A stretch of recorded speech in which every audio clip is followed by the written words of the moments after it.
2025. Could I have a roll call, please? Director Mangas. Here. Director Marsh. Here. Director Boyd. Here. Director Dye. Here. Director Sedekar. Present. Chair Rudd. Here.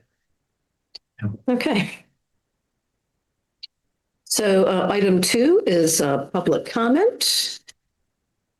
And I don't see anybody here in the room. Is there anyone online who would like to address the board on items on either the consent agenda or items that are not on the regular agenda? I don't see any hands raised. Anybody else see any hands raised? Okay. So we're moving on to item 3, which is the consent agenda. And these items are 3A, approved minutes of June 9th, 2025 regular board meeting. Item B, approved disbursements for July 28th, 2025.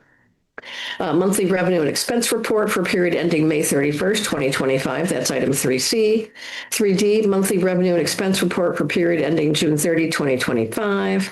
Item 3E, authorize the general manager to pay CalPERS the unfunded annual liability payment for fiscal year 25-26 in a single lump sum payment in the amount of $356,972.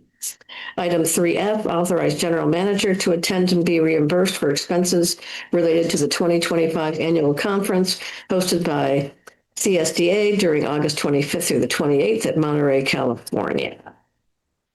I'd like to pull item E for discussion. Okay, we have one pull of item 3E. Any additional? Okay, so could I have a motion to approve items 3A, B, C, D, and F? So Moved. Second. Great. You clarify that? Yeah. So this motion is to approve He's one, I'm items 3A, B, C, D, and F. Could I have a roll call, please? Director Mangas. Yes. Director Marsh. Yes. Director Boyd. Yeah. Director Dye. Yes.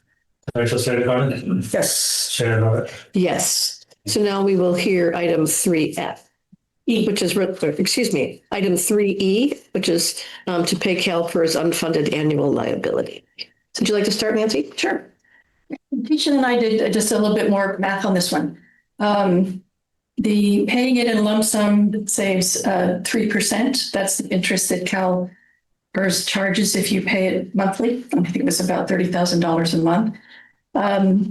Our current interest rate on the California Class CA class is about 5.5%. And so if we pay it now, we save about $12,000 in interest. But if we take that money out of CalFair, we'll lose about $20,000 in interest. So that's not always the case. When interest rates on safe investments were like 0.7% 4 years ago, you'd of course pay it up front. And so since we have that differential, I would recommend that we, this year, do monthly payments rather than lump sum, because it's about $8,000 in our favor. It's a little less than that because the interest will offset each month by about $30,000, but it costs us less to pay it monthly this particular year. And so you've had a discussion with the general manager about that already. I had a discussion with the kitchen this afternoon. And are you good with that approach? Yes, I'm good with that approach. We discussed it. We can try how it goes this year. The past for 4 years or so, we've been doing that. At that point of time, we were not putting any funds in CA class in terms of life interest rates, so not as good as it is now, CA class. So we need to give it a try this year and see how it works out. Monthly payment would be? That's already there in the account. It's like 29,000 something, Okay. 800 for the other. So like It's better when we get the budget. Yeah. Like any other payment to CalPERS, it can come up as a monthly payment, and we'll be able to do that. Yeah, and no real budget impact, except it saves us $7,000 or $8,000. Thank you for Well, that, it'll- Dr. Marsh. Nice work. And And use we treasure should, on that. I'd like to have a note somewhere on the budget, at least for a little while, saying that we're doing that, so people don't look at it and go, it's up $10,000 a month or whatever. Yeah, usually it's since we pay it in July, the rest of the year we're going, why is that line so high? Correct. Right. So this year it will be a much more smooth line. Which will be better. Yeah, smooth things out. Sounds good. Good job. Yeah. Okay, so would you like to make a motion on that item? I guess the motion is that we do not. The motion is that we pay our CalPERS unfunded annual liability payment as a monthly payment for this fiscal year, rather fiscal year 25-26, rather than a single lump sum. Is there a second? Second. Can I have a roll call, please? Director Megan, Yes. Director Marsh, Yes. Director Boyd, Yes. Director Dye, Yes. Director Slater, Yes. Chair Roddick. Yes. Thanks again. Okay, so we're moving on to regular business, item 4, which is discuss inflow infiltration study approach on all incoming gravity lines to SAM wastewater treatment plant and receive direction from the board. So would you like to start with a presentation? So this is being brought to the board at the request of Chair Roddick, who had made a request on May 12th board meeting, asking us to provide a report for I&I discussion on all incoming gravity lines to the SAM wastewater treatment plant and receive a direction from both. Now, before I get into the inflow and infiltration for the benefit of the public, I'm sure all of you know what I&I means.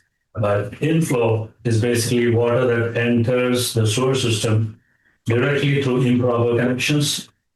This could be stormwater drains, roof downspouts, foundation drains, manhole covers, whatever.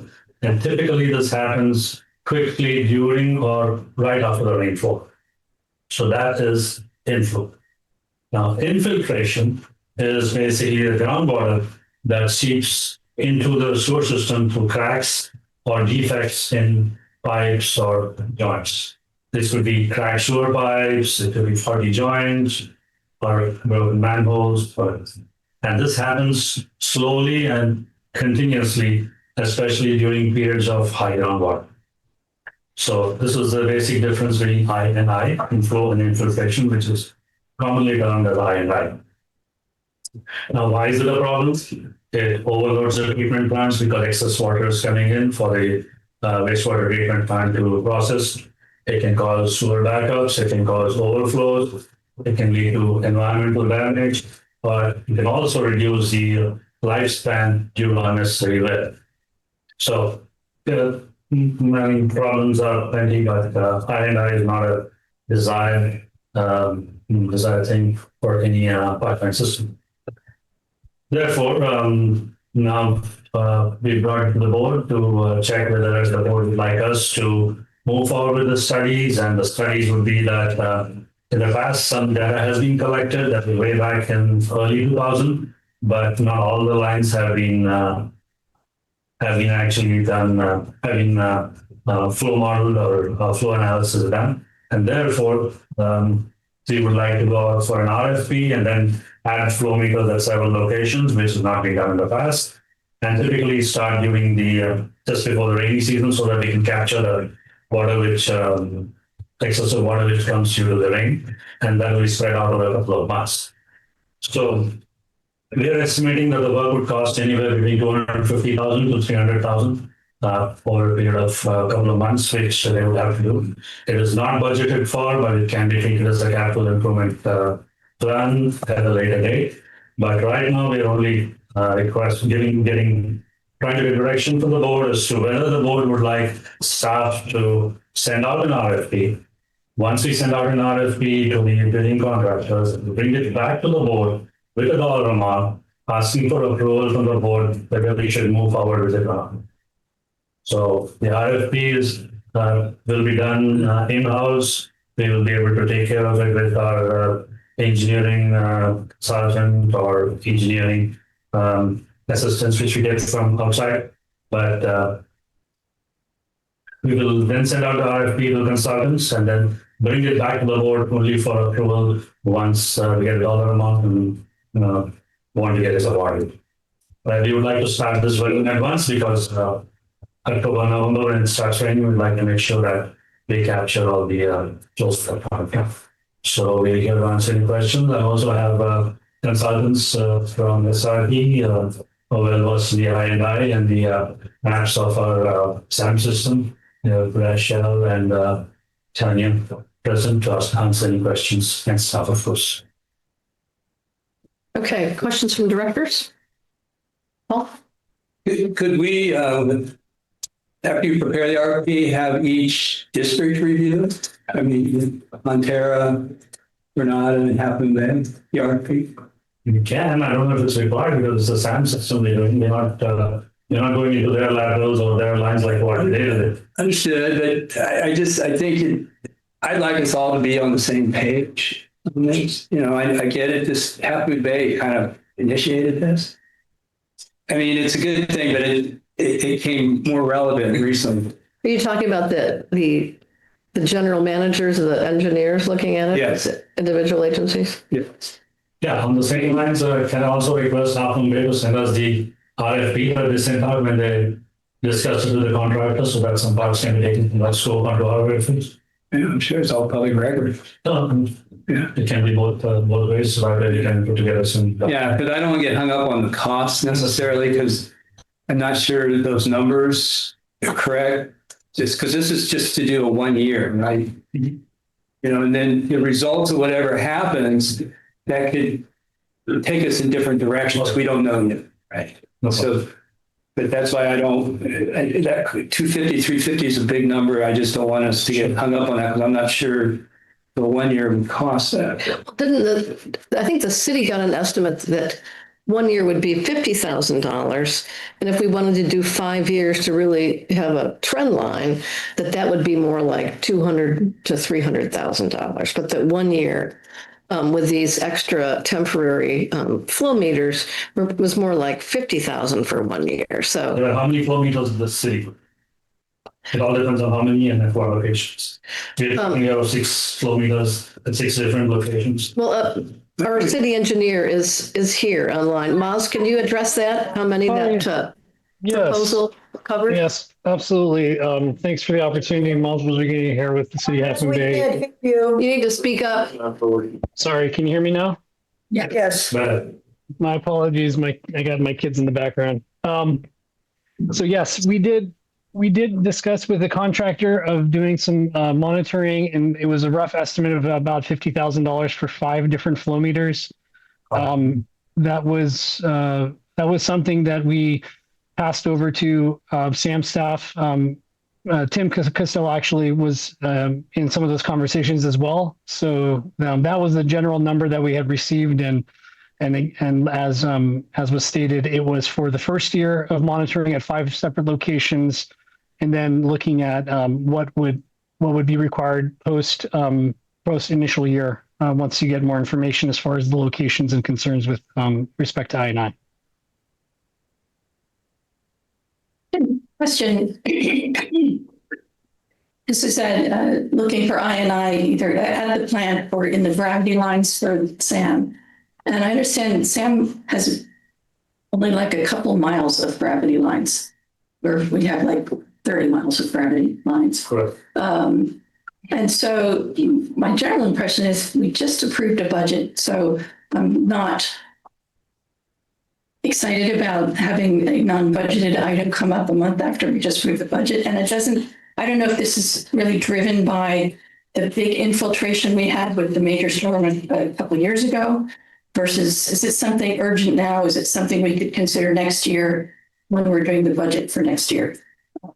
That's my first question. The second is, if we only have a couple miles of gravity lines and we've kind of done a significant change to the plant getting big water because of the berm, then would we really expect to find much I&I from a couple miles of gravity lines?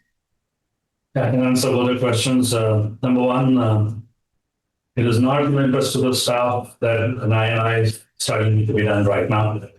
We are pretty comfortable with the way we are. We don't think there's going to be an enormous amount of flow increases taking place in I&I in the sand gravity system and at the treatment plant. But since it was brought up as an item, the chair wanted us to discuss in the board. I put it together and brought it and said, if it has to be done, then this is the route we'd like to follow. And this is just, I think we can staff can work on it. But I also wanted to emphasize that that's why it's not as a part of the CIP also. Right. It was not felt that it is required to be done ASAP. I did bring it up in May. And I think part of our concern is we've never looked at the groundwater issue here at the plant. We are between the creek and the Kehoe Channel. Over time, we're not in the same situation we were back in 2004, whatever it was. We're having fewer but more intense storms. And both the creek and the Kehoe Channel are bank full during these big storms. Now, when Integral was doing its study, its vulnerability assessment, I wanted the consultant then to look at groundwater. I was put off by that, but there was no need to look at groundwater. I don't buy it. Congressman Mullen just introduced a bill with other co-authors across the country that would provide money to remediate groundwater because in climate change regimes, groundwater is going to be an issue first before sea level rise and more intense flash flooding. So I think we want to start building a trend line now. It looks to me that we may have overestimated what this is going to cost. I don't even want to tell a consultant what our estimate is. I just want to say, this is what we want done. Can you do it? What be your approach and how much would it cost? I'd like to at least get that information and start building a trend line because, depending on the information we get, we will be able to also tell not just the infiltration or the inflow, but we'll get a sense, is groundwater an issue? And then we can tier another study off of that, looking at groundwater. One shoreline's trying to get money to do a long-range plan for the plant. And, one of the data points we need is groundwater. I don't think groundwater is going to be their concern because they're the Army Corps and they're going to look at the creek and they're going to look at the shoreline. So I would like us to do that now. And if it's just $50,000, I think that's something we can do now. As we know, costs keep going up. I think it would behoove us to get that information over this next winter and, understand what the delta is between the dry weather flow and the wet weather flow so we can see where we are. So I'm strongly recommending that we proceed to at least get, hear from potential consultants on this item.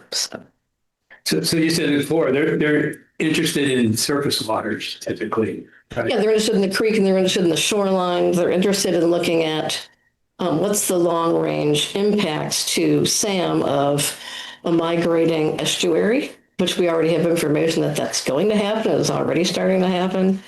And they're going to look at not just the berm around the plant, but they're going to look possibly at things like controlling the inlet. I don't know if it's jetties or groins or whatever it is, but that's the kind of thing that they're going to look at because those are very big ticket items. And that's where you want federal participation. The groundwater would affect inundation. And so between those two, this may be a question for the engineer, between those two waterways, there's, I think, one gravity fed pipe between those two. Is that right? From the Kehoe ditch and Philicitos? Yeah. This isn't one at Portola. I don't remember where they all are, but there's just like three. Yeah, one at Frenchman's Creek, I think one near Portola, and then just one down here near the plant. Is that right? How many gravity lines are coming out of the plant? Into the plant specifically? There's the one over here coming off of Kehoe. And then there's the one over That's a here, Half which Moon Bay. is that's a Half Moon Bay one. But if you want specific just from the IPS, it's just the one after Rocket Farms. Yeah. That's just my question. How much could that really affect plant volume if it's just that one pipe between those waterways?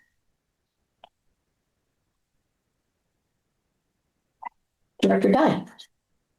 Well, in listening to this discussion, I feel as if we've been presented with no evidence that this is a problem.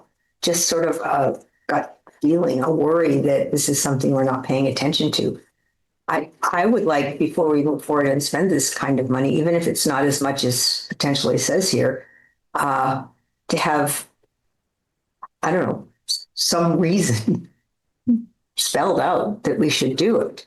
I hear from our general manager that it's not something that's a priority for them. So I feel very reluctant to move forward with this. Well, one of the things the reason we want to do this is to find out if it's part of the problem.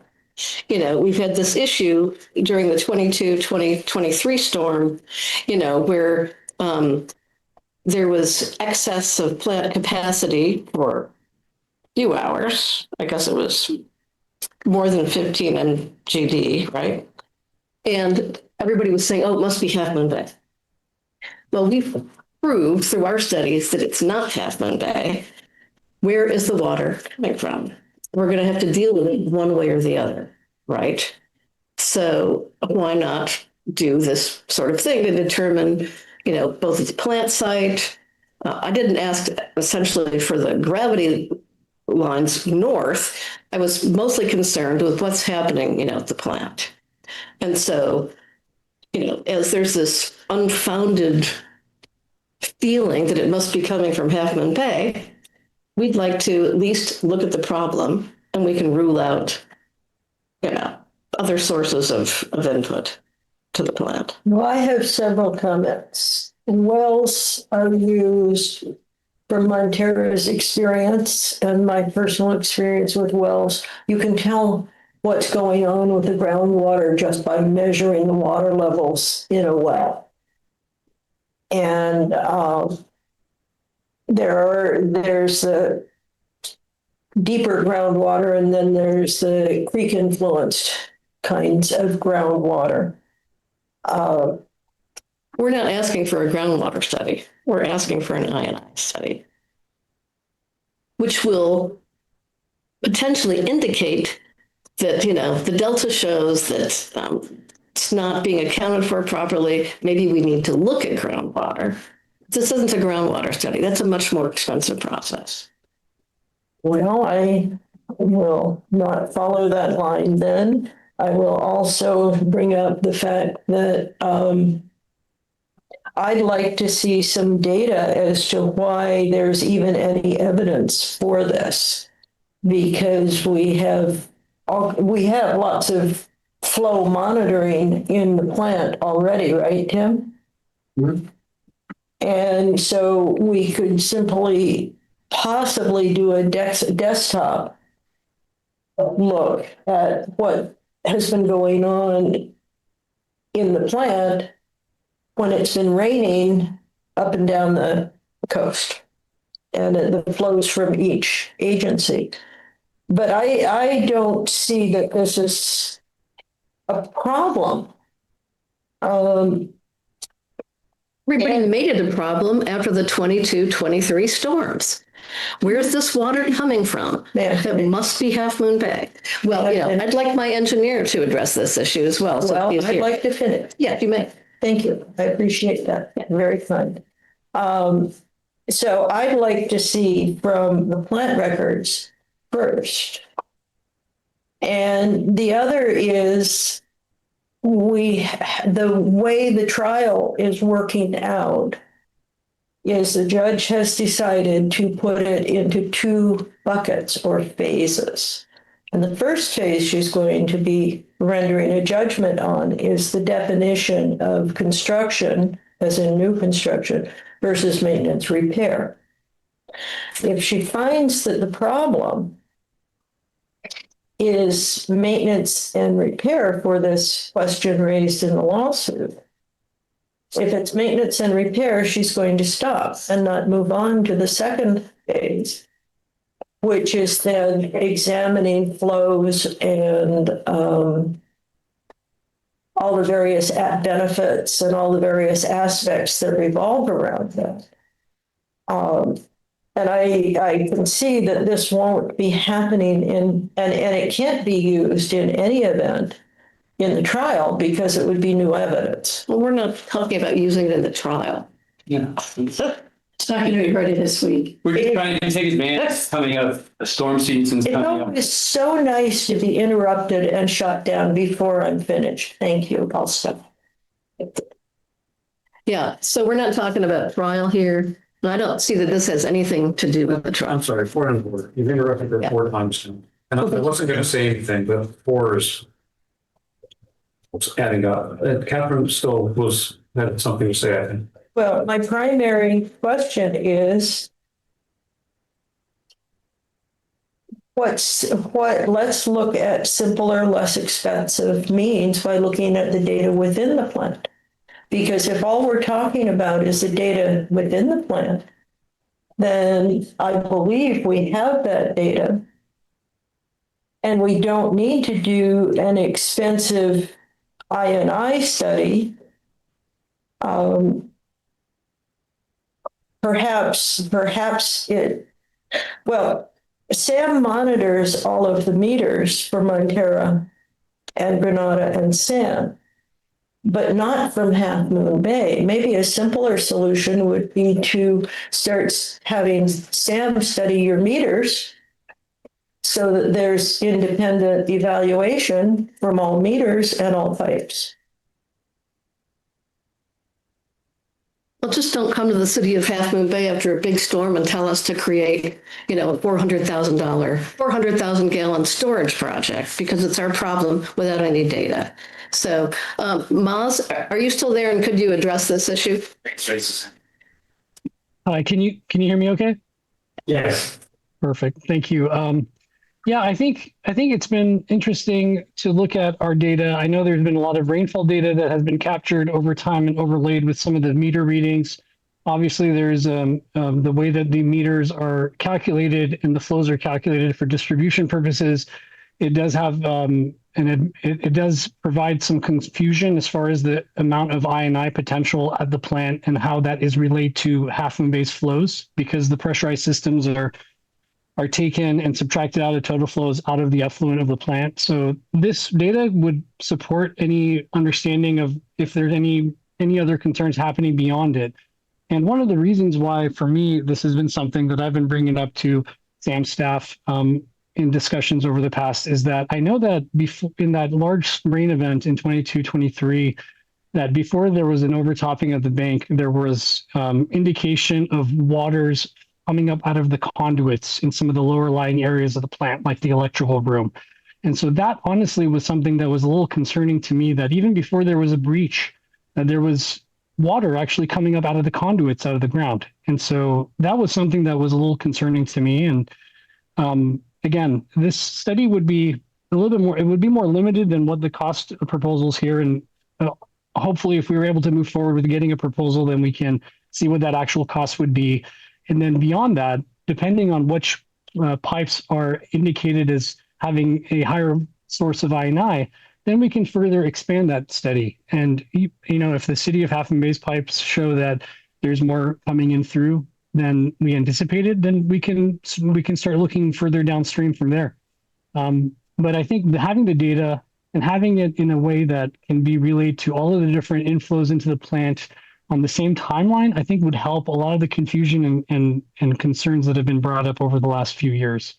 That's why I thought it would make sense to do this as a plant level, and then beyond there, we can figure out how much more data we want to gather and analyze based on that initial reading.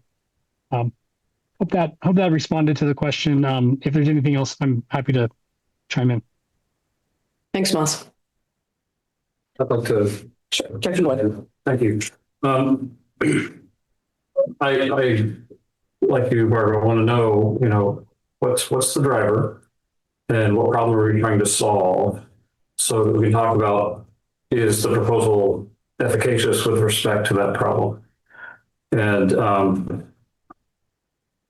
been listening and taking notes very carefully, and I'm not getting a clear sense of something proportionate to the kind of money, even at 50,000, much less at 300. So I'm having a little difficulty understanding why we would go there right now. I understand the timeline. If we decided to do something now, is better than later. But I'm I'm not sure even on the scale of the benefit of what we're trying to achieve. Like, do we have a clear line of sight on how this might help us prevent overflow in the sand plant? Does this show us anything about what it might do to cost of treatment? Just out of curiosity, because flow and measurement has been a topic for as long as I've been here, what kind of meters did you have in mind? And would these be temporary gauges or Yeah, this would be temporary gauges, which will be installed only during that season. But those are, I mean, like that, talking of flow meters, if I may, we have had discussions with the board a couple of years back, maybe it was 3-4 years back, when there was a dispute that maybe SAM's reporting of flow is not accurate because we take the flows coming in from the north and deduct the SAM flow from that and then arrive at D flow from Half Moon Bay. So at that point of time, the board said that, okay, maybe we should have another travel arrangement by which we can cross-lay these things. So at that point of time, Half Moon Bay decided to have 4 flow meters at 4 different locations. So instead of doing all this INI study, it would be nice if we can get those flow meters up and running accurately so that even during dry weather, we can compare that with SAM's flows and say, okay, there are matching flows by now. Let's look into what happens with the excess flow during wet weather. That is what I would think would be best. So we've touched on this topic at least 3 times in my career here, and that makes it 4. For any meters that we're going to be doing billing off of, I think it's super important that it be SAM meters, SAM engineered, SAM installed, SAM maintained, SAM calibrated. 2 of the agencies pay according to metering done by meters that we don't individually own. I think any meters that we do need to fall under that same kind of umbrella.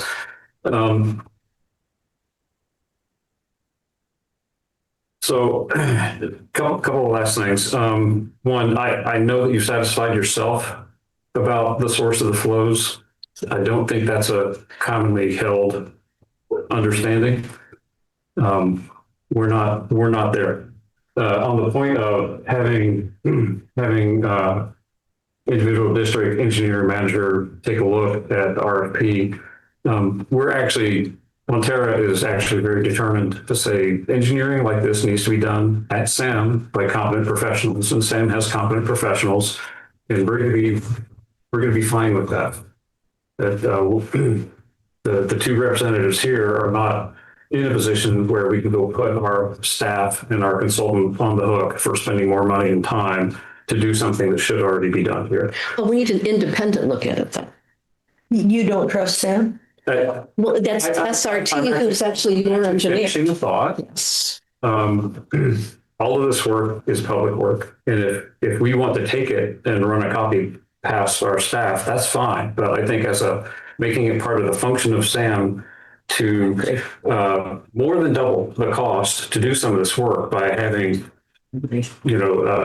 review in triplicate as part of the process. This is very heavyweight. This isn't what we should be doing. We should be making sure that we have a good, competent capability to do it here. I think we do.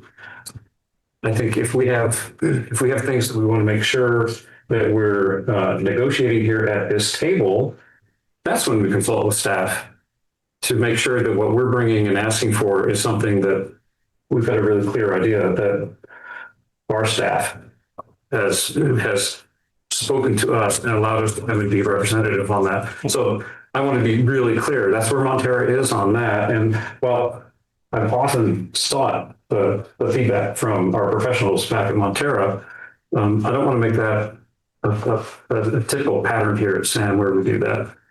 But actually, we've already been talking to SAM's staff about this, both on the original project proposed by Half Moon Bay and then this idea here. So it's not like Half Moon Bay is not consulting with staff on this.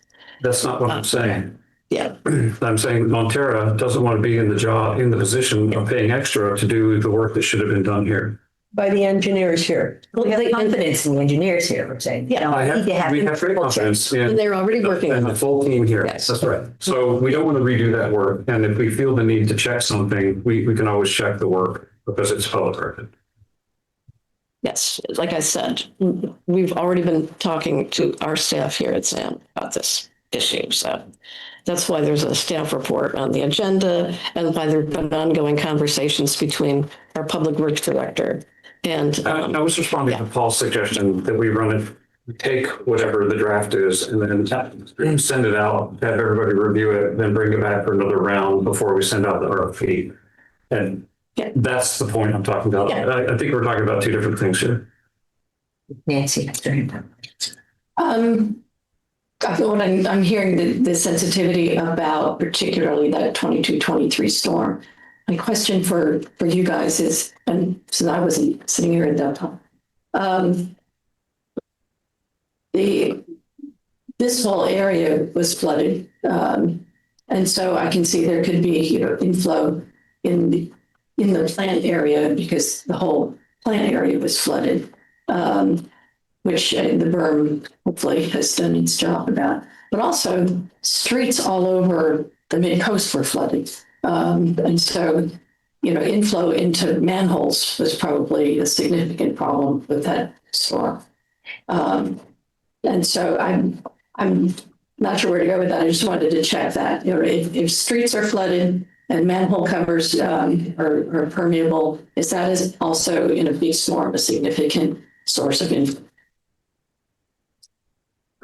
Yeah, I guess definitely that would be one of the sources of inflow. Okay. One of the things that Paul Perkovic did when he first got on the board was he drove around and looked at every single sewer hole cover in Montera and had them all changed to solid covers. I don't think it made that big a difference in wet weather flows, but it made us more comfortable. We did have low-lying areas that flooded and we still keep an eye on, put rubber plugs in or something. There was something. There were rubber For the ones in the low-lying areas, that really mattered. If it's under a foot of water, that's a pretty heavy static. We have dishes that can go under the manholes that help prevent the ionine through the pit holes, which you're referring. Some of them we actually put carriage bolts and stover nuts on the bottom, which kind of makes it a bit of a tuchus to get the manhole off. But there are some like that.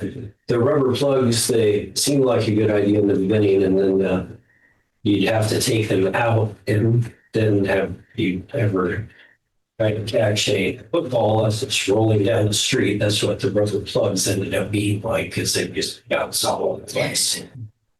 Fun toys. Yes. So are you saying we do or don't? No, we do. In some of the low-lying areas, yes, we do. There are things that, not all of them, but there are dishes and stuff. Low-lying areas at the plant? Or you mean outside the plant? Outside the plant. Inside the plant, everything floats to the headworks anyhow. All the grates, all the storm drains, everything goes to the headworks. Yeah, I'm thinking like Dayhart, You're Montero. thinking Dayhart and Montero, yeah, and those are definitely a low-lying area that floods. So Yeah. But that would have been picked up by the, That's what I'm getting at is staff knows where these areas are and has taken steps to guard against that. I'm with you on looking at Tim to some degree. are we doing a great job of that? There's some things. Well, then, all over the mid-coast, not just. Right. So there's definitely neighborhoods in low-lying areas that flood, and people take the clean out caps off their houses, and their clean out caps are at ground level because they don't want the water in their yard. So they take their clean out caps off or lead apart, perfect example in clay, low-lying. People remove their sewer things so things drain. There's some that, in other areas where they might have a manhole in a low-lying street that they might sort of put just so the water goes down. And that's what people do. And we can't be everywhere. Yeah, flow study's not going to find what it. happens. We do see it. And if you see it, the monthly manager reports, you see it every month. There's a 1 year and there's a 3-year graph in the monthly manager report. I forget what page it's on. But and it's a moving trend. So you can see the difference between the dry weather and the wet weather. Ideally, in a tight system, it would just be that dry weather flow. That's all you would see. You wouldn't see those spikes in the wet weather. But in every month, that graph is in there every single month for the past how many ever years I've been doing that. Those graphs have been in there. So the information is out there. It's nothing new.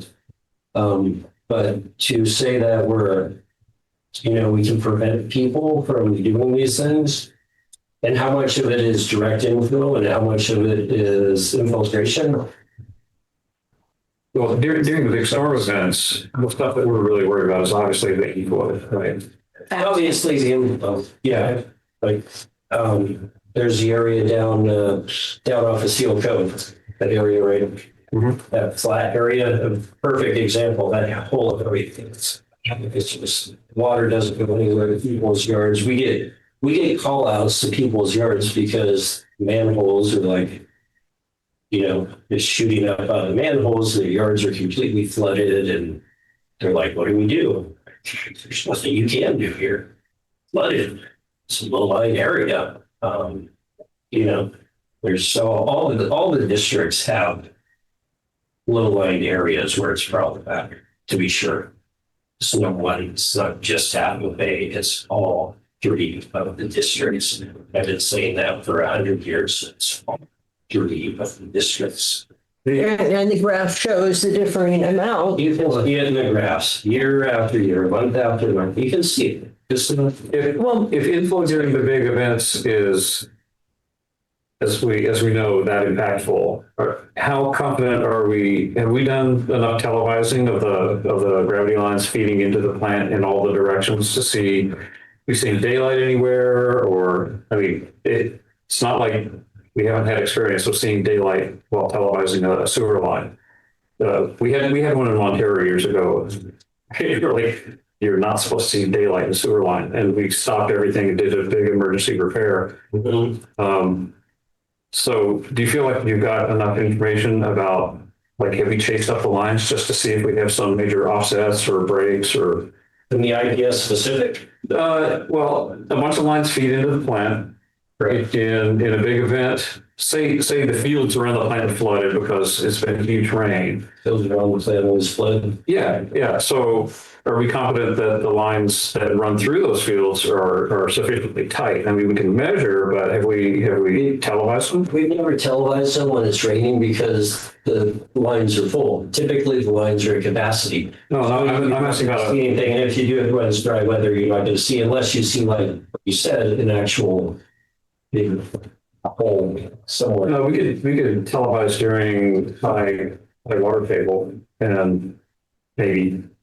Yeah, but what we've done is on the manholes, which are the gravity line, about 12 or 16 manholes we've coated. Yeah, we've coated recently. We've coated about 8 or 10 of them. Yeah, I think we've done 8 of them. Which will largely prevent all the inflow because we've sealed it and all that and taken good care of it. But that's from the cover, right? I'm thinking about what we've seen with offsets in the line, cracks, breaks, daylight.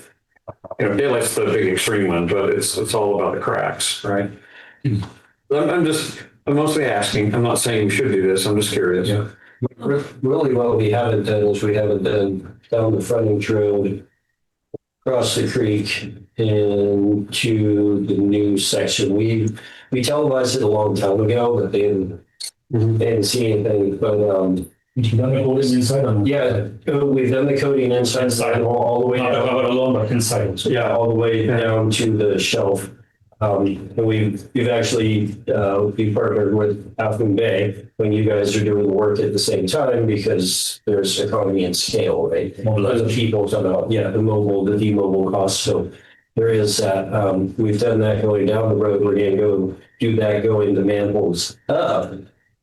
We're going to do another 5 or 6 this year, depending on what we have budgeted. So that will take care of any inflow coming in through the manholes and manhole rings way up. But as far as the lines, we haven't. We can tell. That'll be interesting to see. We can isolate the lines now, otherwise to some degree, with the exception of San Pablo. We can't isolate San Pablo. Since the question appears to be about the pipes in the plant, and Moz brought up a conduit in the electrical facility, could we smoke test the conduits to see if there's smoke places where the water is coming out? Or I realize if there's bottom corrosion, then water can get in, and the only way we would discover it is if it was popping out somewhere. But if you're looking inside the plant for cracks or things, but there's no water floating loose inside the plants, right? It's mostly the pumps coming in, the short section of pipe that comes in that we're concerned about. Yeah, that's all downstream of the flow meter you're talking about. So it's all already measured. So what is of concern is only the upstream, which is from the gate coming into the flow meter. But what Maz mentioned was a heavy leak in the conduit, electrical conduit. And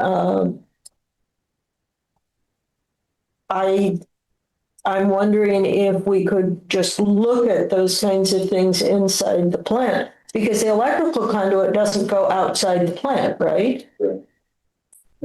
So if there was water in the electrical conduit, it would be coming from inside the plant.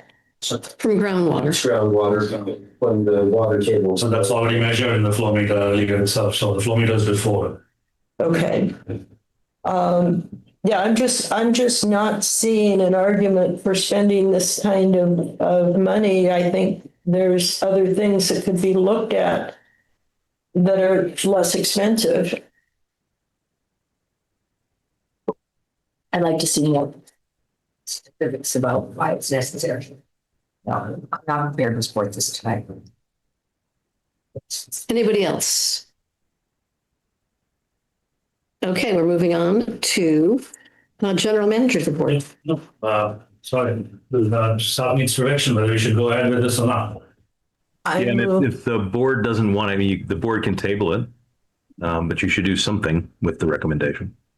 I move that we table this and get the plant staff to do some other kinds of investigation first before we commit to spending this much money. Staff has already done a desktop analysis and brought it to the board. That was in December 2023. We hired a consultant and they did a detailed desktop analysis of the storm events prior to, after, and all that. So I don't know what else we can do. If you want to table it to take a decision a couple of months down the line, then fine. I don't know what stuff we can do right there. I'm glad you mentioned that, Alex. I wasn't here for that one, so if I can't find it, I'll reach out. Sure, yeah, please reach out to me on this. Please just send it out to everybody. Yeah, I'd like to. Okay. Okay, so for now, But we have a motion and we don't have a second on it as of right now. So just, yeah. what is the motion, please? The motion is that we table it and do some more searching of our records and recollections on where people have seen leaks, for instance, with Main that. emphasis is on table it for now. Yeah, I would support a motion to table it. I don't think we should have all that other.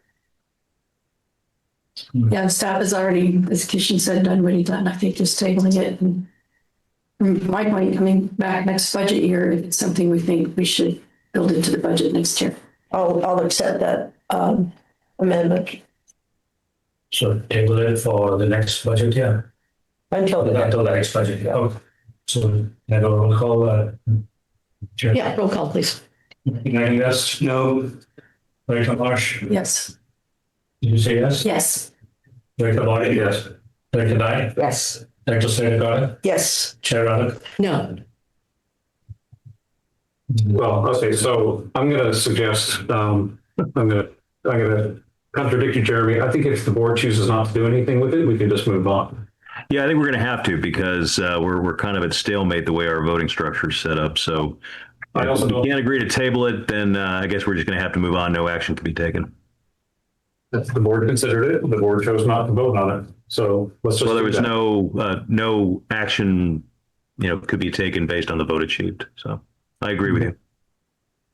No, what I'm disagreeing with is even the need is to vote to table. If the board chooses not to act on something, the board can simply choose to not act, and that Right. doesn't require an act. So we did have a vote though, so that should be registered in the minutes. Yes. Was a report only. General manager's report. Yeah, so we have the manager's report for the month of May and June, which is in your packet. Staff is here to answer any questions, but before we go there, I'd like to give us a quick update on two big projects which Sam is handling as of now. One is the shore force main in Montana. The status of it is the project continues to be on schedule with construction completion as of now 6/30/27. Conceptual plans having approved for replacement of the force main. We've had internal discussions. We've been having monthly meetings with the consultant and the contractor. Geotechnical borings were started on July 21st. They were short of about 4 or 5 borings when there was a mishap. It was the contractor actually bored through one of the NWST sewer pipelines belonging to NWST. So the boring has stopped and we have got notification and revised procedures waiting for approval from NWST. So it's been halted for some time, but it will continue very soon and we'll be able to finish, and still be on schedule. The project status, we keep updating it on the SAM website so people can look at it. Public is aware of that, and public outreach also is being done regarding the project on Nextdoor. Thanks to Tim, he's posting a lot of stuff, and then the draft initial study will be available for review probably late October of this year. That's as far as the sewer force main project. And the second big project is the relocation of the electrical building, that is the wastewater treatment plant electrical system relocation. That is still on track. We've been having regular meetings with FEMA. We've already submitted an invoice for payment to FEMA for reimbursement of some consultants' time. Starting work has been done. And as the board is aware, we have awarded the job to Stantec Consulting Incorporated. They've been doing a great job. We have a kickoff meeting, and potholing is likely to start very soon inside the plant. Find out certain locations in the plant, and then the preliminary design report is expected to be ready by end August, and then thereafter they'll start off with the 65% design, which will be ready by end November, and then the 90% design will be ready by end January. And 100% design is expected to be completed by end March. So they're on schedule and they're on top of it. The staff has been regularly interacting with Stantec. We've been having monthly meetings. And the consultant and the crew have been here in the plant more than once, gathering data, document collection. Data collection is going on and it's on track. Okay, that was my status report on these two big projects. Staff is here to answer any other questions or anybody has. I have a question. Yes. I'm just curious about something in the report here about how someone was having trouble picturing about performing a wet well level time test to determine how much time it will take before an overflow at the shallowest manhole by shutting off pumps. And I guess it took about 6 hours with about 3 feet left of room. Where did you do this? And can you explain it a little more? Sounds like an interesting thing to do. Princeton Pump Station. It was the Princeton Pump Station. So okay. the newer Doesn't say. Princeton Pump Station is smaller. So part of the project, the IPS replacement project, is when they tie in the Princeton line to the existing IPS, how much time do we have to make that connection happen? And how do we plan for that accordingly? So what we had to do was a drawdown test or an advisory test, if you will, on the station to get a general idea of how much time the contractor is actually going to have to switch and make that connection to the new line. So it was preliminary and just to give them a general idea. Were you happy with the result? Did you feel it was a, I would love to have more time. right, So we simulated a scenario where we were required to do that. right. Yeah, because it doesn't have a storage. Thank you. It just seemed like an interesting thing. I was curious why you were doing that, so. Any other questions from anyone on the reports? Anyone online like to address this item? Seeing no raised hands, I'll bring it back to the board. And we can move on to the attorney's report, item 6. Yes, thank you, Madam Chair. Just one thing, I did come up on Friday and got to observe the court proceedings, very interesting.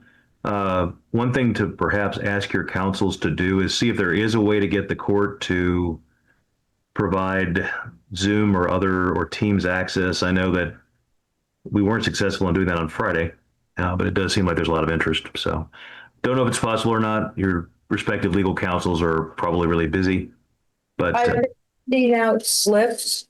The court will take requests from the public to give to the judge.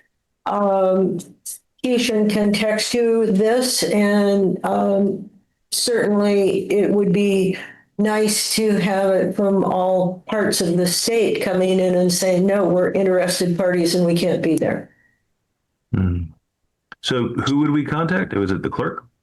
I'll have Keishan send this to you, but you contact the clerk with the case number and the judge's name. Okay, well, I'll certainly do that on my end. And so you contact the clerk at Department 9. Okay, very good. All right, that would be, because I know there's a lot of people interested, including members of the public who are observing the meeting tonight. So that's that. And then I was just going to give you a quick update on one of the bills we've talked about before in the legislature. SB 601 was intended to be, kind of started out the idea of as a gap filler to protect against some of the rulemakings and actions of the Trump administration dealing with the Clean Water Act. As originally drafted, it was pretty broad and created a whole new cause of action to basically a citizen suit provision for the state equivalent of the Clean Water Act, which is the Porter Cologne Act. So it's been amended a lot. It's been significantly narrowed. I was originally very concerned about this bill, particularly, for a wastewater agency, which has to worry about, penalties and things of that nature. And but it's really been pared down to what the original stated intent was, which is a gap filler. So really now there's these waters that used to be jurisdictional under the Clean Water Act.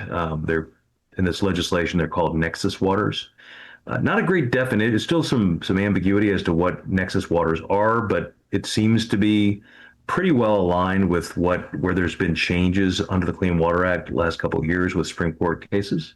So more civil penalties now, but not in a way that's dramatic.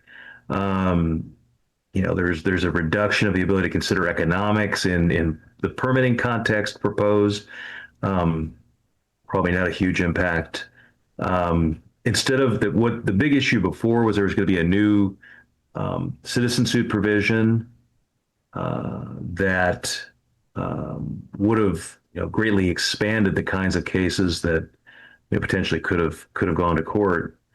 That's been removed. That was probably the biggest change. And now, where it's outside the normal Clean Water Act citizen suit jurisdiction, there is additional enforcement ability, but it's limited to district attorneys, county councils, city attorneys, and a couple of others, regional boards. So there is the ability to enforce under the Clean Water Act for nexus waters, but it's a much narrower universe. So anyway, I just wanted to bring the board up to date on that. I know we talked about it before, and I'm not sure if it's going to move or not. I've heard from CASPA that it's not likely to pass, or the governor might veto it, but in its narrowed down form, perhaps it will. So anyway, any questions, happy to answer them. I do know that the cities and the counties are opposing it. So it's got strong headwinds. Yay. Yeah. Yeah, it had, originally it had some real potential negative consequences. In its current form, it still has some, but I think some of the initial gnashing of teeth is a bit less. I mean, it still could have some adverse consequences for cities and agencies like SAM. Okay, any director's reports? I haven't had some. I just wanted to ask, was Sam affected by the Republic Services work stoppage? Public service, you mean The trash? not really. We were getting support off and on from them, but we managed it kind of. I just didn't know if you had any additional costs or something. We were work around it. Yeah, we were in direct contact with people up there, so it wasn't like our normal sort of time frame. It was very dynamic, but I mean, And I know there was a bin out here. Did that cause any problems or anything? We got prior information from Half Moon Bay, so we were able to take care of it. Mazda called me and told me about it, so it's nice. Okay. Thank you guys for that, for giving us prior information. Yeah. we have video of people pulling out trailers. Yeah, you heard about that. With what? Trailers. It was happening in a lot of A places. lot of places, it's always an opportunity. Yeah. They took advantage of it. I think on our couch. Is there anybody online who would like to comment on the attorney's report or the director's question? Seeing none. Any topics for future board consideration under item 8? Hearing none. And I Yep. think, will this I&I study stay on that list? If we tabled it? We didn't actually table it. It never got a vote. I mean, it got a vote. The vote. And I think that, but will it stay on there or? It wasn't on the list in any case. Oh, I thought it was still on there. I don't think so. It seems to me we could take recycled water off because Yeah. that's not really. So we remove the recycle water, is that what you're saying? That makes sense. Yeah. It's really not. There is a wet weather storage, stormwater and I&I plant. So they take okay. up that too, and the recycled water also for them. Why don't you leave the wet weather thing on, because there might be other items that come under that umbrella. Yeah, I don't object to leaving it I'll on. put the schedule for something like January, February or something, so that doesn't come up. I'll just make it TBD. Yeah, no problem. I'll do. Okay. Do we have any closed session items this evening? We have a suitable share there, so we do have. Okay. Sounds good.